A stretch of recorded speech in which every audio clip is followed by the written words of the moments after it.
आकाशवाणी लखनऊ से प्रस्तुत हैं प्रादेशिक समाचार। मुख्य समाचार। उत्तर प्रदेश विधानमंडल के तीसरे दिन कानून व्यवस्था, स्वास्थ्य सेवाओं और बेरोजगारी को लेकर विपक्ष ने किया हंगामा। कांग्रेस ने विधानसभा घेराव का किया प्रयास। संसदीय कार्य मंत्री सुरेश खन्ना ने कहा, सरकार बिना किसी के लोकतांत्रिक अधिकारों का हनन किए कानून व्यवस्था का करा रही है पालन। मुख्यमंत्री योगी आदित्यनाथ कल पूर्व प्रधानमंत्री भारत रत्न अटल बिहारी वाजपेयी के जन्म शताब्दी समारोह का लखनऊ में करेंगे शुभारंभ। 25 दिसंबर तक प्रदेश भर में होंगे विविध कार्यक्रम। और महाकुंभ में संगम पर श्रद्धालुओं के सुगम स्नान के लिए गंगा की 3 धाराओं को किया गया एक। मेला क्षेत्र को मिली करीब 22 हेक्टेयर अतिरिक्त जगह। नमस्कार, प्रदेश के समाचारों के साथ मैं मनीषा पाठक। अब समाचार विस्तार से। उत्तर प्रदेश विधानमंडल का तीसरा दिन आज हंगामेदार रहा। कांग्रेस ने आज कानून व्यवस्था और बेरोजगारी के मुद्दे पर धरना दिया और विधानसभा का घेराव करने की कोशिश की, जिसके चलते दिन भर शहर में यातायात प्रभावित रहा। वहीं विधानसभा के अंदर भी कांग्रेस के विरोध प्रदर्शन का मुद्दा छाया रहा। सदन में कांग्रेस की नेता प्रतिपक्ष आराधना मिश्रा ने सरकार पर धरना प्रदर्शन में शामिल न होने देने का आरोप लगाया। सदन में इसका जवाब देते हुए संसदीय कार्य मंत्री सुरेश खन्ना ने कहा कि सरकार बिना किसी के लोकतांत्रिक अधिकार का हनन किए रूल ऑफ लॉ को लागू कर रही है। ये सरकार पूरी तरीके से रूल ऑफ लॉ को सख्ती से लागू कर रही है और करेगी भी, लेकिन किसी के भी लोकतांत्रिक अधिकारों का हनन नहीं हो रहा है। मानव, ये आरोप गलत है कि किसी के लोकतांत्रिक अधिकारों का हनन हो रहा है। मानव, अब आपकी अपनी परेशानी हो सकती है, कोई मजबूरी हो सकती है, आप नहीं जा पाए हो, लेकिन किसी प्रकार का किसी ने रोका नहीं। मानव, उप मुख्यमंत्री ब्रजेश पाठक ने कांग्रेस को आरोपों का जवाब देते हुए कहा कि आज प्रदेश हर क्षेत्र में विकास की ओर आगे बढ़ रहा है, जबकि कांग्रेस के पास कोई जनाधार नहीं बचा है। उत्तर प्रदेश आज पूरे राष्ट्र में नंबर 1 राज्य के रूप में स्थापित होने जा रहा है। लाइन ऑर्डर यहाँ का सर्वश्रेष्ठ है, इंफ्रास्ट्रक्चर यहाँ का सर्वश्रेष्ठ है।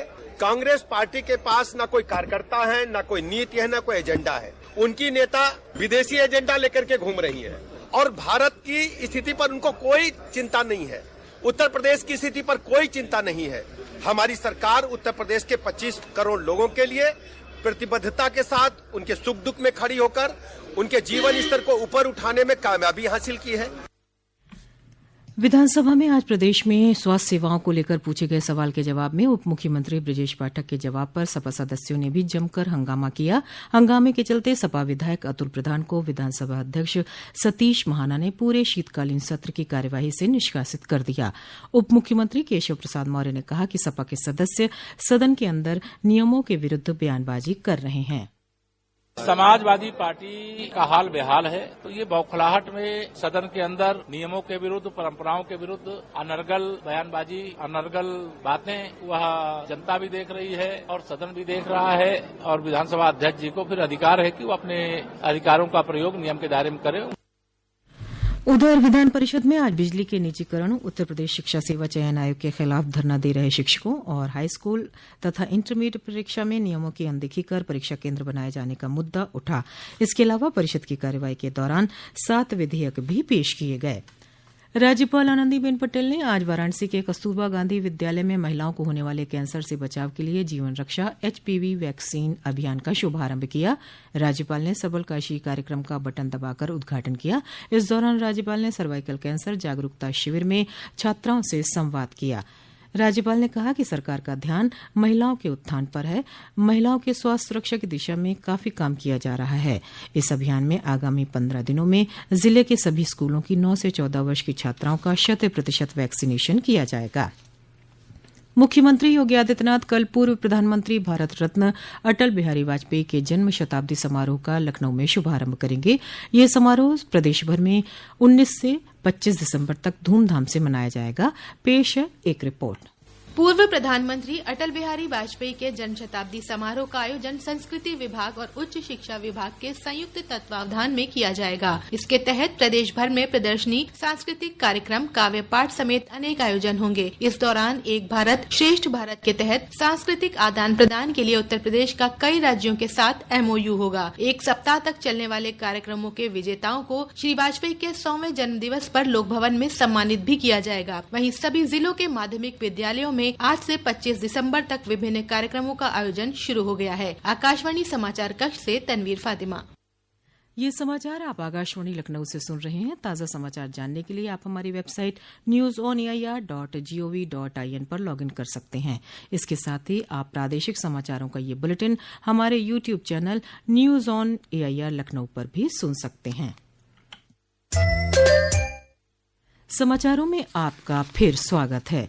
केंद्रीय शिक्षा मंत्री धर्मेंद्र प्रधान ने कहा कि राष्ट्रीय परीक्षा एजेंसी अगले वर्ष से केवल शिक्षण संस्थानों में प्रवेश के लिए परीक्षा आयोजित करेगी, भर्ती परीक्षाएं नहीं। श्री प्रधान ने कहा कि त्रुटि मुक्त परीक्षा संचालित करने और जवाबदेही तय करने के लिए ये निर्णय लिया गया है। लखनऊ के रहमान खेड़ा के आसपास बाघ देखे जाने की खबर से इलाके में दहशत का माहौल है। आज सुबह ये बाघ कटौली और जमालनगर में देखा गया है। बाघ की सूचना पर कटौली पहुंची वन विभाग की टीम ने पगमार्ग का निरीक्षण किया और थर्मल ड्रोन कैमरे से निगरानी भी की। वन विभाग के अधिकारियों का अनुमान है कि बाघ सीतापुर से जंगल के रास्ते लखनऊ में दाखिल हुआ है। डीएफओ सितांशु पांडे ने बताया कि वन विभाग की ओर से सभी जरूरी कदम उठाए जा रहे हैं। यहाँ पर एक्चुअली 4 पेट्रोलिंग टीमों की सेटअप कर दिया गया है। उन पेट्रोलिंग टीम द्वारा हमेशा गश्त की जा रही है। रात में भी यहाँ पर टीम रुक रही है। इवन यहाँ पर जो बाहर की टीमों को भी हमने बुला लिया है और कुल मिलाकर 30 से 32 लोगों की टीम यहाँ बना दी गई है और वो एकदम उनको निर्देश मिले हैं कि उनको पेट्रोलिंग की जाए। और दूसरा यहाँ पर 2 पिंजरे लगा दिए गए हैं और 12 कैमरा ट्रैप्स लगा दिए गए हैं। तो उस कैमरा ट्रैप के माध्यम से हम टाइगर का मूवमेंट चेक कर रहे हैं। और आज जहाँ पर कटोली गाँव में जब पदचिन्ह मिले हैं, यहाँ पर पूरी टीम आई है। टीम द्वारा यहाँ पर लोगों को अलर्ट करने को कहा गया है कि बाहर ना निकला जाए, कम निकला जाए एवं सूर्योदय के पहले और सूर्यास्त के बाद ना निकला जाए।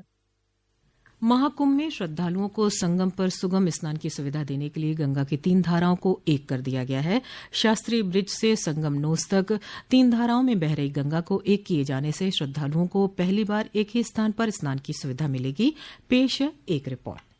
प्रदेश सरकार ने आईआईटी गुवाहाटी के विशेषज्ञ टीम से सर्वेक्षण कराने के बाद 4 विशाल ड्रेजिंग मशीनों की मदद से गंगा के प्रवाह को विस्तार दिया है। इस जगह को समतल करने के लिए 5 लाख मीट्रिक टन बालू का इस्तेमाल किया गया है। वर्तमान में मां गंगा के एक धारा में प्रभावित होने से मेला क्षेत्र को करीब 22 हेक्टेयर अतिरिक्त जगह मिली है, जहाँ बड़ी संख्या में श्रद्धालु एक साथ एक जगह पर स्नान कर सकेंगे। आकाशवाणी समाचार कक्ष से शैलेंद्र शर्मा।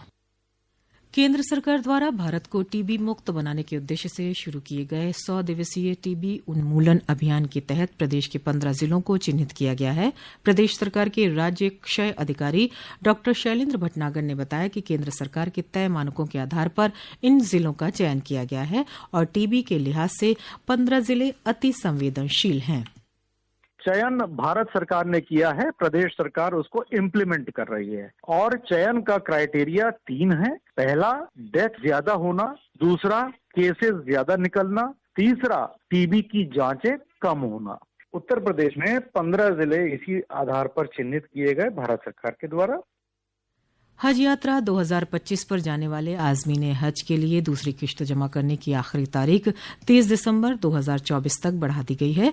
ये जानकारी उत्तर प्रदेश हज कमेटी के सचिव एसपी तिवारी ने दी। उन्होंने बताया कि एक जिले के लोगों को सऊदी अरब में एक ही होटल में ठहराने का प्रयास किया जा रहा है। अयोध्या में स्वास्थ्य सेवाओं में और सुधार लाने के लिए नगर निगम स्वास्थ्य विभाग के सहयोग से शहर के 18 स्थानों पर पब्लिक हेल्थ एटीएम लगा रहा है। सभी हेल्थ एटीएम जल्द अपनी सेवाएं देना शुरू कर देंगे। नगर निगम में आज हेल्थ एक्सपर्ट को हेल्थ एटीएम को संचालित करने की ट्रेनिंग दी गई। मरीज अपने नजदीकी हेल्थ एटीएम के पास जाकर 7 से अधिक जांच करवा सकेगा। साथ ही मरीज की सारी जानकारियां हेल्थ एटीएम में दर्ज हो जाएंगी। हेल्थ एक्सपर्ट को ट्रेनिंग दे रहे एक्सपर्ट शिवम सिंह ने बताया कि 10 से 15 मिनट में मरीज को अपनी रिपोर्ट हेल्थ एटीएम से प्राप्त हो जाएगी और रिपोर्ट प्राप्त होने के बाद डॉक्टर ऑनलाइन परामर्श देंगे। अंत में मुख्य समाचार एक बार फिर। उत्तर प्रदेश विधानमंडल के तीसरे दिन कानून व्यवस्था, स्वास्थ्य सेवाओं और बेरोजगारी को लेकर विपक्ष ने किया हंगामा। कांग्रेस ने विधानसभा घेराव का किया प्रयास। संसदीय कार्य मंत्री सुरेश खन्ना ने कहा, सरकार बिना किसी के लोकतांत्रिक अधिकारों का हनन किए कानून व्यवस्था का करा रही है पालन। मुख्यमंत्री योगी आदित्यनाथ कल पूर्व प्रधानमंत्री भारत रत्न अटल बिहारी वाजपेयी के जन्म शताब्दी समारोह का लखनऊ में करेंगे शुभारंभ। 25 दिसंबर तक प्रदेश भर में होंगे विविध कार्यक्रम। और महाकुंभ में संगम पर श्रद्धालुओं के सुगम स्नान के लिए गंगा की 3 धाराओं को किया गया एक। मेला क्षेत्र को मिली करीब 22 हेक्टेयर अतिरिक्त जगह। इसी के साथ प्रादेशिक समाचारों का ये बुलेटिन यहीं समाप्त हुआ। नमस्कार।